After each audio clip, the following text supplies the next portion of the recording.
Indeed, assalamu alaikum. Great to have you with us. Very important that you're part of it. But I'll tell you what, let's start by asking this question because I asked you this rather trivially. Do you count your daily fast? Do you really say 1, 2, 3, 4, 5, and 6? Or is it like a case of like, I'm fasting, who cares what day it is? We'll worry about it at the end of the month of Ramadan. Or do you actually count like when you are lighty? That's exactly what you do. You count every hour, in fact. So do you count the fast? Do you count the hours, in fact, as you count down to the buka or the iftar at the end of the day? I'd love to know. And WhatsApp us right away. In fact, 061 766 0355. You can also call in on that, 011 680 0355. But the WhatsApp is great. Or you can also tag us, tag me, Ashraf Garda, as well as Salam Media on any of the social media platforms with your comments. Do you actually count down? Do you count the fast every day, getting to the 30? And do you count the hours every day getting to the time that you break your fast? I would love to know. We're going to talk about what's happening in Cape Town. We're going to talk about what's happening with the Zondo Commission. And we will do a crossover between Cape Town and Joburg, as we've been doing all throughout the week of last week. And we will chat. And people from Durban will absolutely appreciate this. Shabir Chauhan, the CEO of the Al Baraka Bank, well, he's featured as one of our champion people from 9:30. Do not miss that. A fascinatingly inspiring human being. Do not miss that. Well, let's start with what's happened around a burglary at premises linked to the Zondo Commission, right? With me is Mbuyiselo Stemela. That happened a few days ago. You may remember over the weekend. In fact, Mbuyiselo, appreciate your time. Thank you. Salam alaikum, Ashraf. Good to see you. Thank you. Well, I certainly can see you. Did I say Mbuyiselo? It's Mbuyiselo, right? So let us understand this. I mean, burglaries happen. I understand that. And that's like par for the course with so many things in our country, sadly. But when it attacks a premises that, in fact, houses critically important information, there has to be an alert. Two parts to it. The why, we don't quite know. But the second one, and this is really important, is like, why? How could this actually happen? Thank you, Ashraf, for...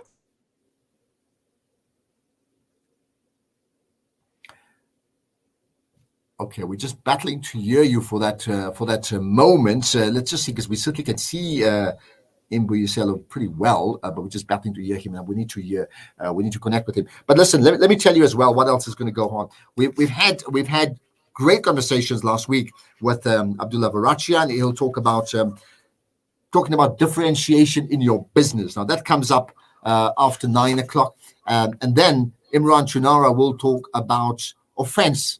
Going on the offense is what I understand is what it is. We'll find out what that really means, okay?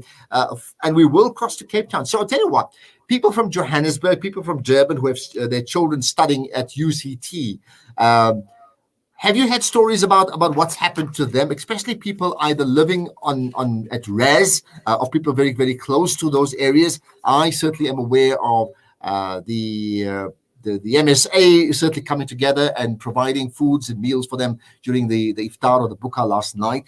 Has that happened to your children? What's happened if they've had to leave res? And even others living in areas very close to UCT, but actually for Kate, there's a huge issue. The Southeaster heightened again yesterday, so there's big concerns about that. Okay, we do have Mbuyiselo once again on the line.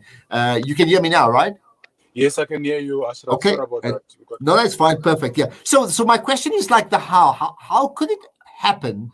Because it speaks to poor security at a structure that absolutely, for all the right reasons, has to be secured.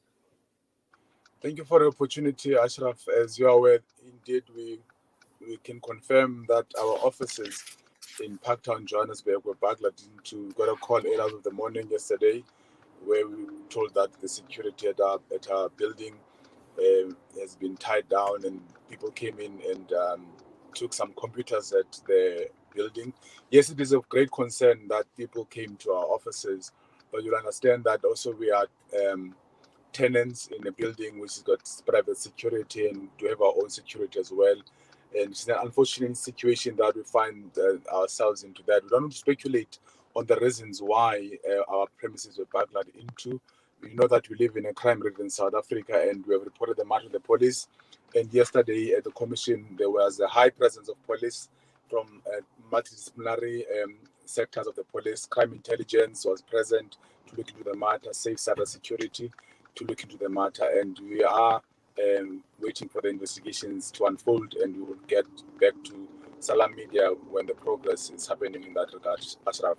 Okay, now, I mean, understand the heightened security after the event. Give us an idea. What's the level of security at this particular premises beforehand? I mean, we're talking about the judicial, the office that houses the Judicial Commission of Inquiry, right? So what has been the level of security before? I'm just suggesting all buildings need to be secure, even our homes, but more so your building. Yes, without getting into much security detail, as you are aware, that will also pose a risk if you can go to the security detail of the building. Our buildings are secured, and we are being supported by the Department of Justice to ensure that our buildings are properly secured. As you said, it is an unfortunate incident where we find ourselves into the space, and we just want to let the investigation unfold without speculating of how that happened, what happened really. But we are ensuring that our buildings and our personnel is secured, because you appreciate the fact that Ashraf, that indeed we're dealing with highly sensitive information, we're dealing with confidential information, and it is a high risk area as well for our personnel to make sure that. Well, I mean that's precisely the point. I mean, I understand you can't roll out your security details. I actually agree with you, but what I'm particularly interested in is because of the critical level of information. I'm going to call it like the crown jewels of our country, because I mean we're discussing state capture here, so it's so critical, right? My question is, do you think the security was adequate before the burglary? The security was adequate before the burglary, and we are going to make sure that we beef it up moving forward. But at the time, yes, we felt that the security was adequate. Now, if it was adequate, then how did they? What can you tell us about the break-in? I mean, how were the security lines then broken? If it was adequate, clearly it's not adequate. You know, Ashraf, when it gets to issues of burglary, we can think that we are secured up to a certain point, and those things do happen. As you said, we're living in a crime-ridden South Africa. Therefore, we always try our level best to make sure that we are secured properly. But it is, as you said, unfortunate situation that the building was burglared into. Okay, but I just before I let you go, and I just want to, I'm dwelling on this point because it's important. This is the one that gets to most people. It's like, has this question been answered to say, how did we allow our security lines to be broken? So, Rashad, can you repeat that again?